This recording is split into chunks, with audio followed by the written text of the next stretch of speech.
ಮಜಾ ಮಾಡ್ಕೊಂಡ್ ಬರ್ಲಿ. ಯಾಕೆ ನಮ್ಗೆ ಹಿಂಸೆ ಕೊಡ್ತೀರಾ ನೀವು? ನಾವು ಹೋಯ್ತಲ್ಲಪ್ಪ, ನಮ್ ಕೆಲಸ ಜಾಸ್ತಿ ಅದ, ಕಾನ್ಸ್ಟಿಟ್ಯೂನ್ಸಿ ನಾವು ಹೋಯ್ತಲ್ಲ. ಅವ್ರಿಗೂ ಐತೆ, ಸ್ವಲ್ಪ ಬಿಡು ಮಾಡ್ಕೊಂಡವ್ರೆ. ನಾನು 15 ದಿವಸ ಹೋಗಿರ್ಲಿಲ್ವಾ ಇದಕ್ಕೆ ಆಸ್ಟ್ರೇಲಿಯಾಗೆ, ಹಂಗ ಅವ್ರು ಈಗ ಹೋಗವ್ರೆ. ಅವ್ರವ್ರ ಸ್ನೇಹಿತರ ಕಂಡ್ರಿ, ಲೈಕ್ ಮೈಂಡೆಡ್ಸು, ಕಾಮನ್ ಫ್ರೆಂಡ್ಸ್ ಎಲ್ಲ ಹೋಗಿದ್ದಾರೆ. ತಪ್ಪೇನದು? ಸಂದೇಶ ಏನದ್ರಲ್ಲಿ? ನಮ್ಮನ್ನೇನು ಕರೆದಿಲ್ಲ ಅವರು. ನಾವು ನಮ್ದೇ ಒಂದು ಟೀಮ್ ಬೇರೆ, ಅವ್ರದೇ ಟೀಮ್ ಬೇರೆ. ಬಣ ಅಲ್ಲ ರೀ. ಈಗ ಅವ್ರ ಕೆಲವ್ರು ಏಜ್ ಗ್ರೂಪ್ ಅವ್ರು ಹೋಗವ್ರೆ, ನಾವು ಸಣ್ಣ ಏಜ್ ಗ್ರೂಪ್ ಅವರು. ನಮ್ಮನ್ನೇ ಯಾಕ್ರಿ ಕರಿಬೇಕು? ಅವ್ರು ಸ್ವಂತ ದುಡ್ಡಲ್ಲಿ ಹೋಗೋದಕ್ಕೆ ಏನ್ ಎಲ್ಲರೂ ಕರ್ಕೊಂಡು ಹೋಗ್ತಾರಲ್ರಿ? ನಿಮ್ ಒಳ್ಳೆ ಕತೆ ಆಯ್ತಲ್ಲ. ಅವ್ರು ಹೋಗೋದಕ್ಕೆ ನೀವು ಯಾಕೆ ಹಿಂಸೆ ತಗೋತಾ ಇದ್ದೀರಾ ಗೊತ್ತಾಯ್ತಿಲ್ಲ? ನೀವು ಮಾಧ್ಯಮದವರು ಹಿಂಸೆ ತಗೋತಾ ಇದ್ದೀರಾ, ನಮಗೂ ಹಿಂಸೆ ಕೊಡ್ತಾ ಇದ್ದೀರಾ.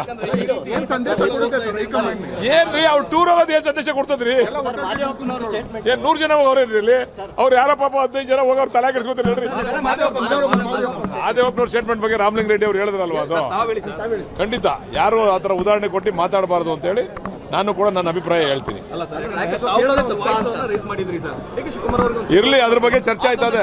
ಅಲ್ಲೆಲ್ಲ ಗಿಡ ನೆಡ್ತಾರ ಅಂತ ಹೇಳ್ರಿ, ಹೋಗೋಣ ಗಿಡ ನೆಡಿ ಇರ್ಲಿ. ಪಾಪ ಅವ್ರೇನೋ ಮಾದೇವಪ್ಪನವ್ರು ಕೊಟ್ಟವ್ರೆ, ಮುಂದೆ ಸರಿ ಮಾಡ್ಕೊತಾರೆ ಬಿಡಿ.